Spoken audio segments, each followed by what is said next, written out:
our tradition, what the magisterium and the church has given us, this revelation of understanding God and of understanding of who we are, comes in a layered, studied way.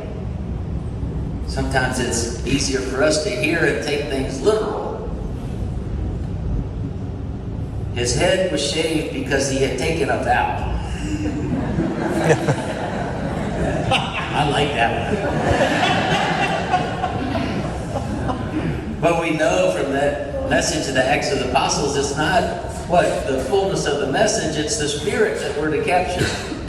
And in our gospel reading, Jesus is really speaking like this victorious, risen God. That after what we've witnessed now, the crucifixion, the pain, the suffering, but now this Easter season of resurrection, he is victorious. And he says, stay with me, join with me in that spirit, and you'll walk with him. That we'll be ascending to heaven with him. And this biggest invitation that Jesus has in the Spirit is always don't give up on ourselves or others. That perseverance. But in the illustration he uses, which is problematic for a priest with the vows that we take to fully really preach about, this illustration he uses about childbirth. I'm limited on that. I remember an old comedian, I think it was Lucille Ball, just said, if a man wants to somewhat understand the pains of childbirth, then it's simple. Just take your bottom lip and pull it over your head. And you'll start to understand something.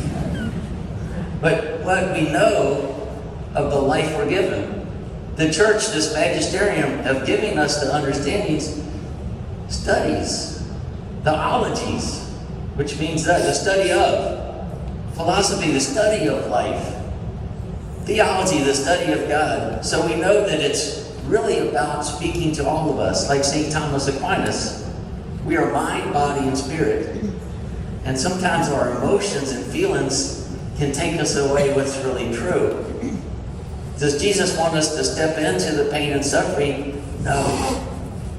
The exact opposite message is present in this gospel, that we're to be pilgrim people with him on this journey, coming from God's love in heaven, living the mortal life of this world and the truth that it is, which means there'll be suffering for all of us and struggles.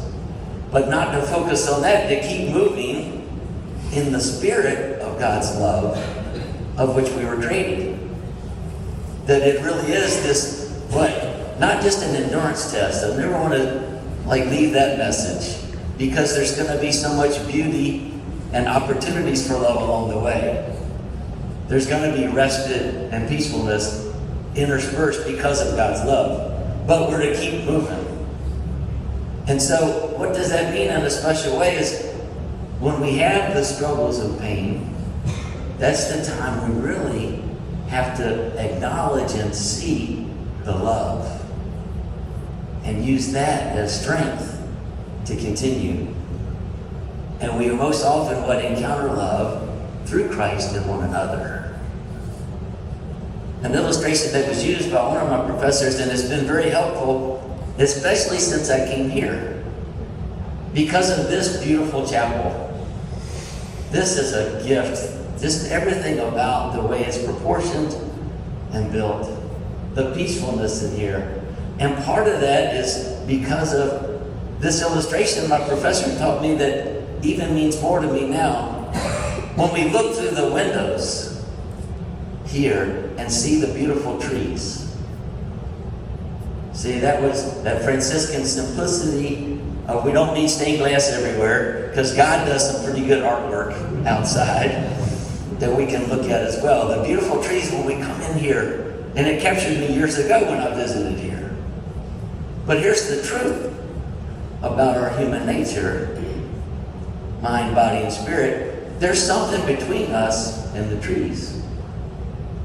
The beautiful visions that we see through there. There's glass in the window. But yet, what do we see? They could be cleaned a little.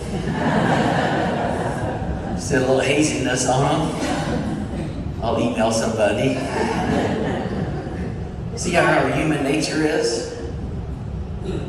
But what we're being invited to, by the very what a window is not to see what prevents us, what we have to go through to get to the other side, but to stay focused on the other side, to see the beauty, the trees, the sky, and the birds through the windows. Whenever we're caring for the younger people in our lives, don't we always want them to keep trying? And not focus on the skint knee or the hard time balancing their bicycle, but look through the window of what's still capable and possible for them to move to. All of us are still just older kids. And when we're able to come together for Mass and receive God's love, it's that invitation that Jesus has that, remember, through the pains and struggles, there's going to be this walk, this pilgrimage to God, back to perfect love. We're on the way. And carry that spirit with you.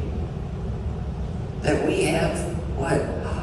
A future that is bright. I like the analogy, too, that there's a team within each one of us. When we're quiet and prayerful, we hear it in our own hearts. God wishes for us to be with Him in heaven. Now, it doesn't stop. It does not for our last breath. It's not a waiting thing that God's going to swoop in at the end. No, God's with us now and wishes us to be with Him. And what's true about our own pleadings, our own inward voice, is we want peacefulness and goodness and light. We want to feel God's presence. We want to be assured of the love that will carry us to the next life.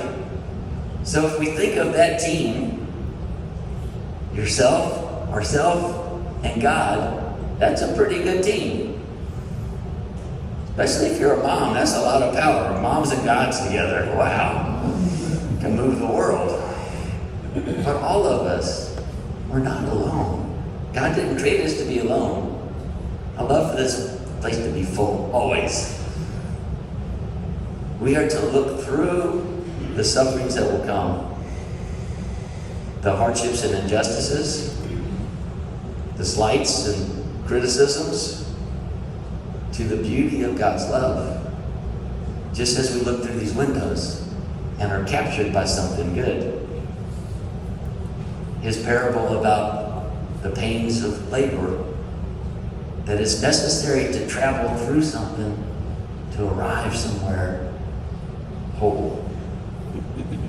So, today, we're nourished in that fact.